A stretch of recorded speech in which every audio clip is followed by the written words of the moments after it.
بیماری کی ایک شدید لہر پھیل رہی ہے۔ ناک سے خون بہنا، گلے سے خون آنا، ہونٹوں کا خشک ہو جانا اور اس کے ساتھ ساتھ جو ہے نزلہ ہو جانا، گلا درد کرنا، گلا پک جانا اور ساتھ بخار ہو جانا، جلد کا خشک ہو جانا اور کچھ عجیب علامات جو پہلے کبھی نہیں ہوئی تھی۔ بعض اوقات یہ ہو جاتا ہے کہ کسی کو ہاتھ لگائیں، کسی بچے کو یا کسی دوسرے کو، تو اچانک کرنٹ لگتا ہے، تو یہ ایک بڑی عجیب علامت ہے۔ تو کیا ہو رہا ہے؟ کیوں ایسا ہو رہا ہے؟ کیا انڈیا کی طرف سے کوئی خطرناک ریز چھوڑی گئی ہے یا یہ امریکہ کا کوئی خطرناک منصوبہ ہے؟ کیوں ایسا ہے؟ سبھی ایسا سوچتے ہیں لیکن ایسا بالکل نہیں ہے۔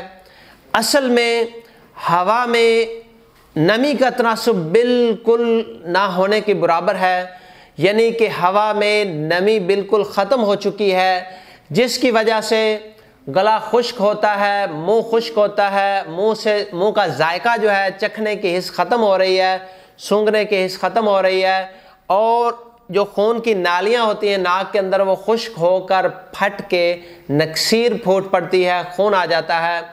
تو یہ بڑی شدید علامات ہو رہی ہیں اور اکثر لوگوں کو جو ہے وہ بخار ہو رہا ہے۔ تو اس سے بچنے کی اشد ضرورت ہے، کیونکہ یہ مرض جو ہے یہ مہلک بھی ہو سکتی ہے اور جان لیوا بھی ہو سکتی ہے۔ تو اس سے بچنے کی احتیاطیں جو ہیں یہ سبھی لوگ اپنائیں، بچے بھی بڑے بھی۔ سب سے پہلے تو یہ ہے کہ پانی کا استعمال جو ہے وہ زیادہ سے زیادہ کریں اور پانی ٹھنڈا بالکل نہیں پینا۔ ٹھنڈا پانی، آئس کریم، ٹھنڈی کولڈ ڈرنکس، جوس وغیرہ جو ہیں وہ بالکل استعمال نہیں کرنے، کیونکہ ٹھنڈی چیز کھانے سے آج کل موسم بدل رہا ہے، فوری طور پہ گلا پکڑا جاتا ہے، نزلہ شروع ہو جاتا ہے، بخار شروع ہو جاتا ہے۔ اور نیم گرم پانی استعمال کریں، بار بار پئیں یا تازہ کم از کم پانی استعمال کریں، کم از کم 18 گلاس پینے کی کوشش کریں ایک دن میں۔ اور رات کو سوتے وقت ناک میں ہلکا سا زیتون کا تیل یا جو سرسوں کا تیل ہوتا ہے وہ لگا کے سوئیں، تاکہ یہ نالیاں جو ہیں تر ہو جائیں۔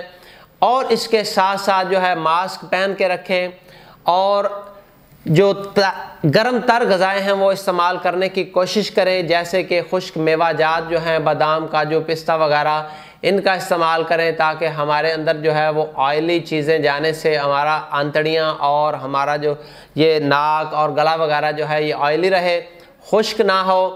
تو یہ احتیاطی تدابیر ہیں، سبھی لوگ جو ہیں ان پہ عمل کریں۔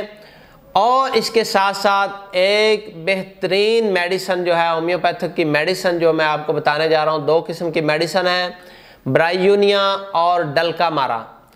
یہ دونوں میڈیسن اگر بچے ہیں تو ان کو 30 پاور میں استعمال کرائیں، یعنی کہ 30 طاقت میں استعمال کرائیں، اور اگر بڑے ہیں تو ان کو 200 طاقت میں استعمال کروائیں، صبح، دوپہر، شام 2 قطرے۔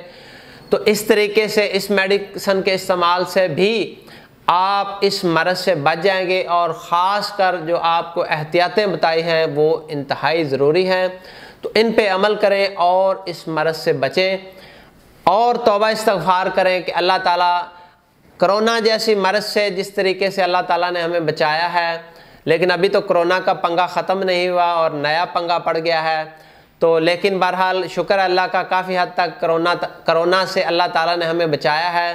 تو اللہ تعالیٰ سے توبہ استغفار کریں کہ اس مرض سے بھی اللہ تعالیٰ ہمیں بچائے۔ تو ناظرین، ملتے ہیں نیکسٹ ویڈیو میں نئی انفارمیشن ویڈیو کے ساتھ۔ دعاؤں میں یاد رکھیے۔ اللہ حافظ۔